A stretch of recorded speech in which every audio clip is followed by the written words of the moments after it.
이 비트코인 차트를 보다 보면 유독 반복해서 반응이 나오는 가격대가 있습니다. 지금 시장도 마찬가지인데요. 움직임은 크지 않지만 특정 구간에서 계속해서 반응이 나오고 있습니다. 자, 오늘은 이 구간들 중에서 어디를 중요한 자리로 보고 있는지, 그리고 현재 시장을 어떻게 해석하고 있는지 하나하나 정리해 보도록 하겠습니다.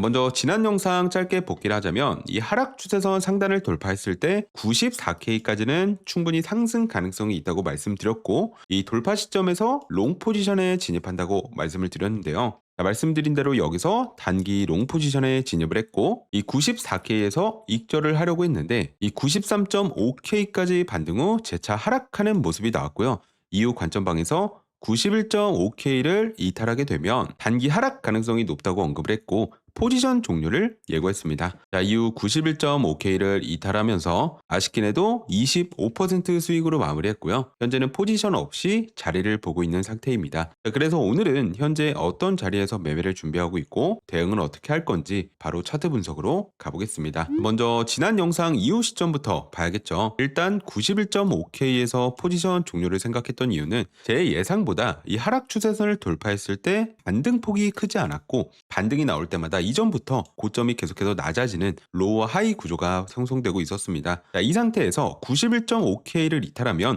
저는 조정이라고 보긴 애매하다고 판단을 했고, 이 실제로 이탈하고 나서 이 아래에 있는 추세선 하단에서 지지를 받긴 했지만 생각보다 여기서 강한 되돌림이 나오지는 않았습니다. 반등폭도 제한적이었죠. 저는 최소한 이 FBG 중단까지는 되돌림이 나와야 된다고 생각을 했고, 다시 하락하는 이 시점에서 이 추세선 하단에서 롱 자리를 보고 있었는데 이 FBG 하단을 터치한 이후에 계속해서 좀 하락하는 모습을 보였습니다. 자, 물론 현재 이 아래에 있는 하락 추세선과 이 상승 추세선의 하단이 만나는 지점에서 단기 반등이 나오고 있는 상황이지만 저는 지금은 단기 하락이 더 이어질 가능성이 높다고 판단하고 있기 때문에 여기서 포지션 진입을 하지 않았고 현재도 무포지션 상태입니다. 자, 그리고 이 단기 하락 추세가 상승으로 전환하려면 최소 세 가지 조건은 좀 충족되어야 한다고 보고 있는데요. 이 첫 번째 조건은 비트코인 가격이 현재 단기 기준선이 22평선 위로 회복되는 모습이 나와줘야 됩니다. 현재 차트를 보면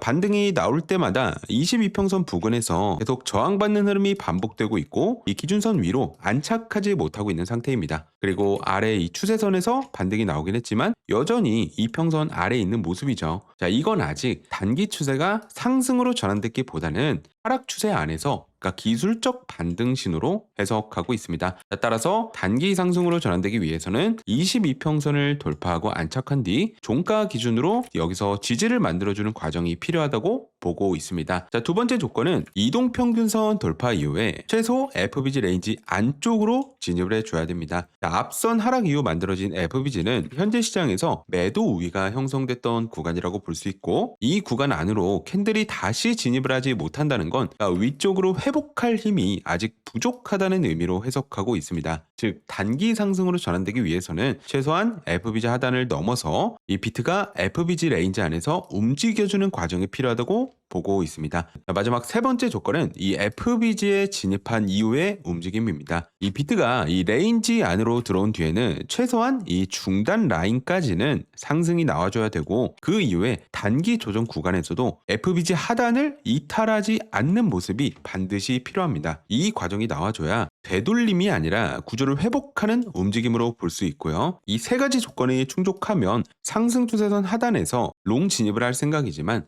저는 개인적으로 지금은 좀 단기 하락 추세가 더 우세하다고 판단을 하고 있어서 일단 이 FBG 근처까지 반등을 하고 하락하는 구간에 맞춰서 단기 숏 포지션을 진입할 생각이고요. 이 추세선 하단 부근까지 하락을 하면 이번에는 추세선 이탈까지도 생각을 하고 있습니다. 자, 그 이유는 현재 추세선 하단에서 반복된 지지가 나오기도 하고, 그리고 이 구간에서 또 한 번의 반복된 지지가 나오고 있는데요. 자, 그만큼 이 구간이 유동성이 몰려있는 구간이기도 합니다. 자, 이 구간에 도달을 했을 때 다시 한번 여기서 매수세가 들어올 거고, 이 매물대 살짝 아래로 여기서 스탑 로스 주문을 넣겠죠. 개인적으로 여기서 이 스탑 로스를 다 터트리러 가는 무빙이 한 번은 나올 거라고 생각을 하고, 그 하락폭은 아래에 있는 노란 추세선까지는 이어질 거라고 보고 있습니다. 자, 이 노란색 추세선은 제가 계속해서 강조드리고 있는 구간인데요. 자, 지난 파동의 고점이었던 110K와 이번 74K에서 시작된 파동의 변곡점을 연결해서 만든 채널이고,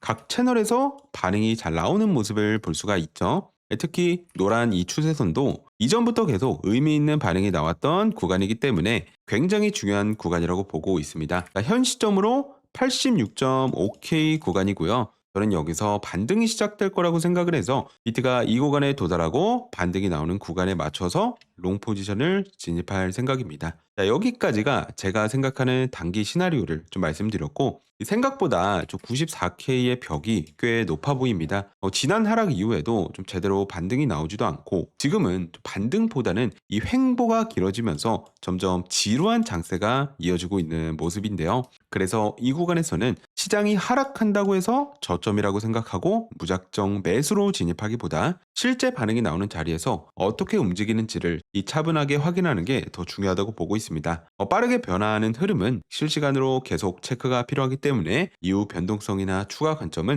텔레그램 관점 방에서 바로바로 업데이트 드리도록 하겠습니다. 자, 영상 도움되셨다면 구독과 좋아요 한 번씩 눌러주시고 댓글도 남겨주시면 감사하겠습니다. 자, 오늘도 무리한 매매보다는 본인 기준 지키면서 차분하게 대응하시길 바랍니다. 감사합니다.